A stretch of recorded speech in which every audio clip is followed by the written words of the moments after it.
Hi everyone, this year I embarked on a no-buy year and I just wanted to give you guys an update on how it has been going as of end of March. As you can see, it hasn't been very successful at all. I was going okay until I went to the op shops to drop off some stuff, which I do normally every January, have a big sort out. So I donated some stuff and I happened to come across some journals, and yeah, it pretty much went downhill from there. So I just wanted to show you what I ended up buying from January to March. Now these, I technically paid for these last year. I returned some stuff and got these instead. So these technically aren't in my purchases this year, but I wanted to show you what they were. I thought this was a cool Egypt themed journal from Temu, and it's got just sort of yellowy lined pages. And this one, again from Temu. I love the detail, the sew-in detail. So these were for technically last year, paid for last year. Okay, op shop stuff. This is an All Blacks, our rugby team. This is normally be about $30. It's a licensed product and it's just got white pages with normal lines. And this was another op shop buy. The reason I had so much trouble at the op shop is someone donated, oh gosh, a whole box full of journals. So yeah, I was having a field day. So not the best way to start my no buy. This is another op shop one, 50 cents. It's got pictures of, this is a travel journal, so places around New Zealand. But I mean, for 50 cents I couldn't really not buy it, which is a typical journal hoarder / collector phrase. This is another one. This actually came in a pack of 2. There was a smaller A6 size, same design. This is hardback. And I got, oops, that's a Chewbacca Star Wars one. Love the furry detail. It's just got Star Wars, blank pages, but, whoops, Star Wars in the corner.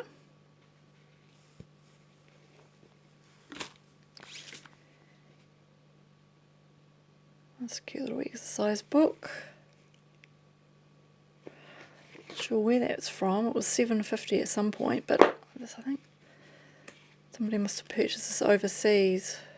It's just normal lined. And I got these ones as well for like $1. These are just the exercise books.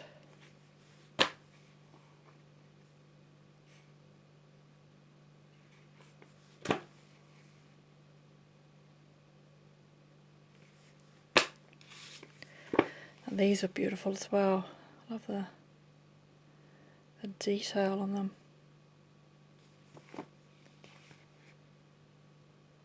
The gold.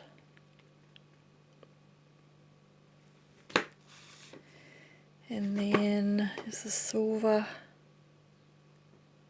version. So different. I've never seen anything like these before. Another op shop one. It's just lined with little carrots in the corner. This is Diary of a Wimpy Kid from memory. This is Material. I love that. Look at that. So that should be a good journal for Matariki. It's just plain lined. Most of these are just lined inside, nothing too exciting inside. But then I ended up, the Warehouse has a big sale on at the beginning of the year, and I ended up there, which, yeah, probably not the best idea when I'm trying not to buy journals. But anyway, I love this. This reminds me of the 80s, and I love the zip. Even the zip's got colours. I don't know if you can see, which I've never seen before. So I'm going to make this into an 1980s themed journal. That's just that puffer jacket design. The Star Wars one.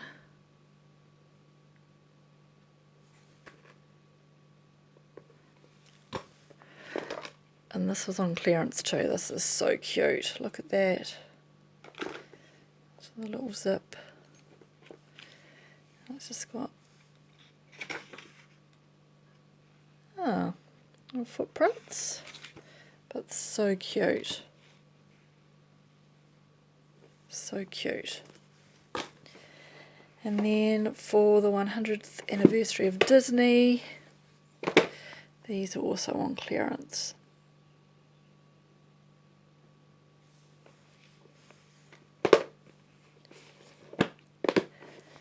Also, in January to March, I ended up in the $2 shop, and of course I found these.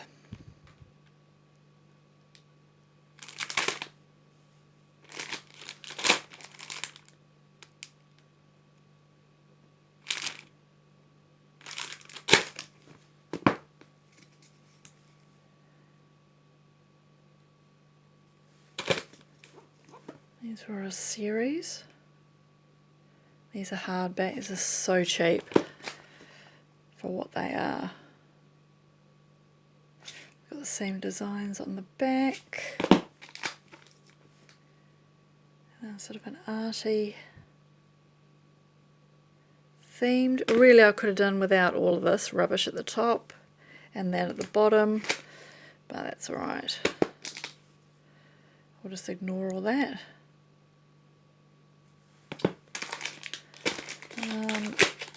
Oh yeah, I've got a couple more arty ones as well. Just got green on the back.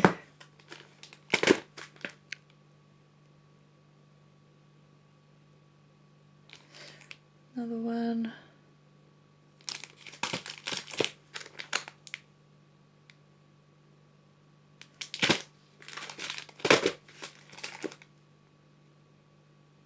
So that was my massive fail at my no buy from January to the end of March. Now we're thinking a lot about what went wrong.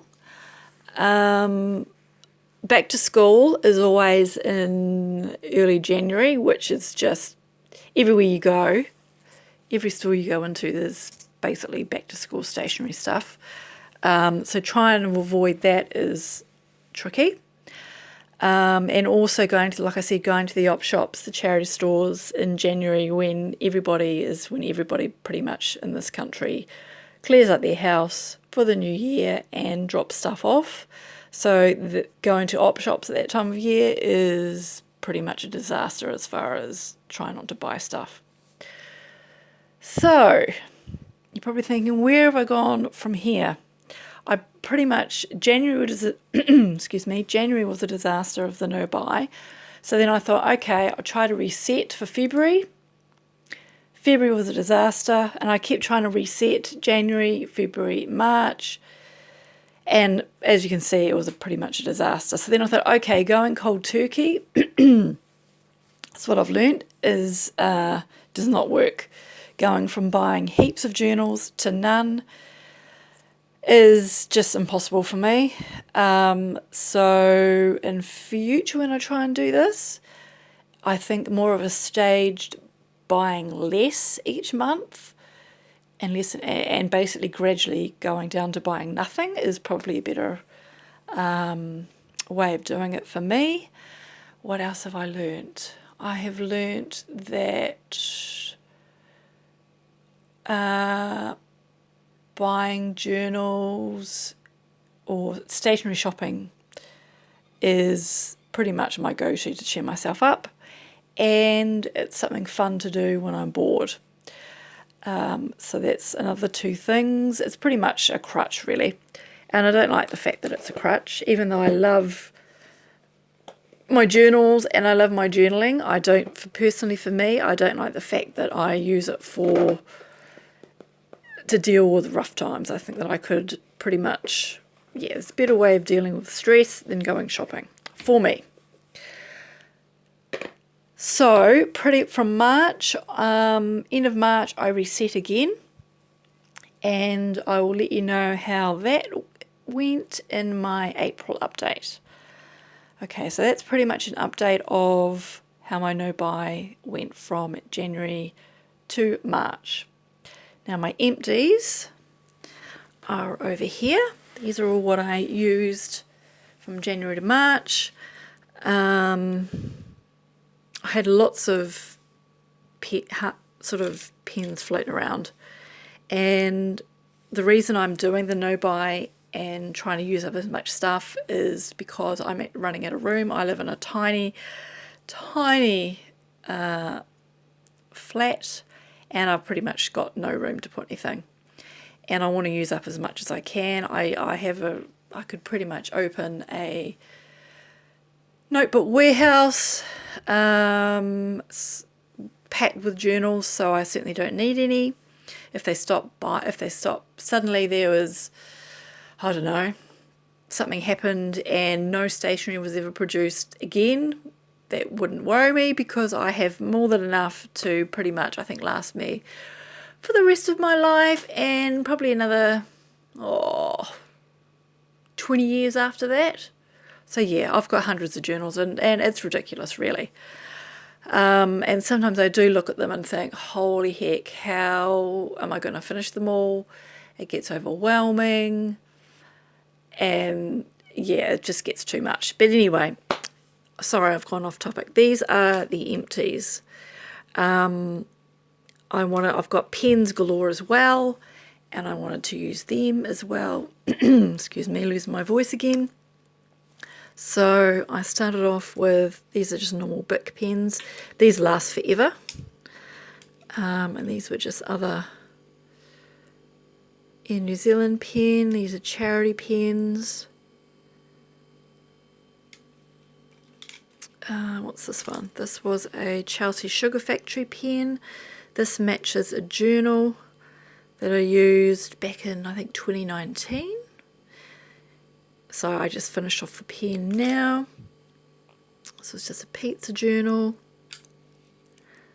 This is the worst pen that I used this year. And this is probably the best of the worst, because the others I had a whole series and they just wouldn't write, so I just binned them. This one I could write, but yeah, they're not good at all. These I loved because of the ink. And yeah, they're cute too, the old Darth Vader. This is another one too that I really enjoyed using with the ink. This I loved because of its fluffy pineapple top. I thought it actually might be a bit of an issue because it's so top heavy that my writing's a mess anyway, and I thought, I'm just going to be even worse as the pen flops around, because it's, yeah. But actually, I got used to it and it actually worked out really well. So out of all these pens that I've used this year, that I've used between January and end of March, this would be my favourite. Good sensory thing too. I had a couple of Halloween pens floating around, so I finished those up as well. And they used to, oh yeah, they do glow. So these were partially used, so I finished them off. It's another glowy one, and these ones were cool to use as well. So most of these I had started using, but didn't get very far on them, and this year I pretty much finished them all. And then Easter pens, whoops, he's fallen off.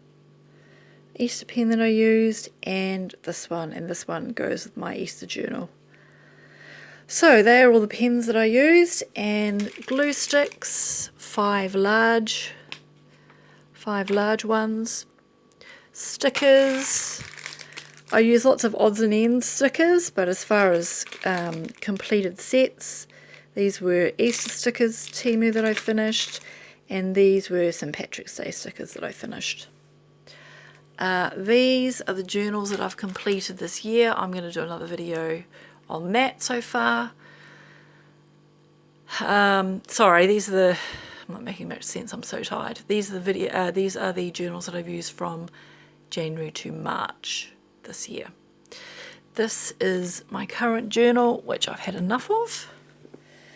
I'm 4 days behind, so I'm gonna pretty much finish that, and I'm in the process of prepping this one. This is my Outlander journal, and a couple of years ago I bought this little calendar, not for the calendar but for the pictures. Whoops, it's glary. So I'm just in the process of prepping this, and every page is going to have pictures from the series. So I've been looking forward to using this for months, because I've been taping on Sky when the series, I think I've already watched the first 2, but the other ones, I was waiting for them to come on TV. I've recorded them, and I wanted to watch them while I'm using this Outlander journal. So that is pretty much my journaling update. Yes.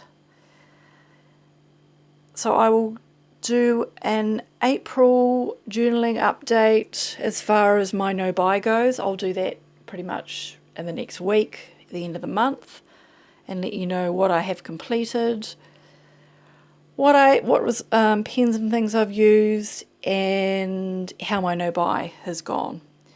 And as a sneak peek, it's gone a lot better than what this mess is. So yes, so thank you everybody for listening. I know some of you have probably been wondering how my no buy has been going. Yeah, not a great start, but it is improving. So yes, anyway, hope you've enjoyed watching, and have a great day everybody. Bye.